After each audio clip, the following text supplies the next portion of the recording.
Assalamu alaikum. Бүгүн жашылчалар жөнүндө өзүңөр көрүп аткан тоyut кызылчасы, андан кийинкиси кызыл кызылча, ар жагында квинова, амаранттар бар. Анан бул жер сабиз, укроп. Көрүңөр айдалып турган бул мынча жерди колго ушунчалык түз кылып себе албайт элек.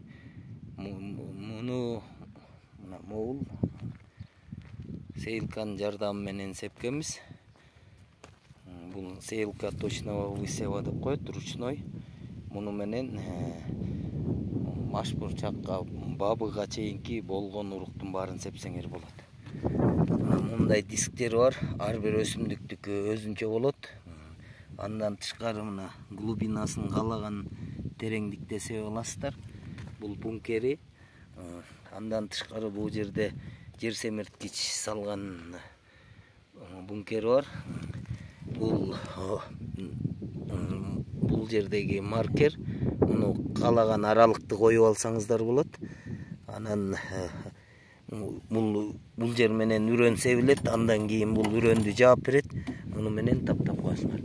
Ошондо мындай сонун сол болуп немелер, жашылчаларыңар жакшы себилет. Баарыңыздарга айтат элем, ушундай сейилка менен жашылчаларды сейип жүрсүңөр. Муну интернеттен заказ кылганбыз. Интернеттен заказ кылып алсаңыздар болот. Анан дагы бир артыкчылыгы, мында үрөн аябай эконом болот.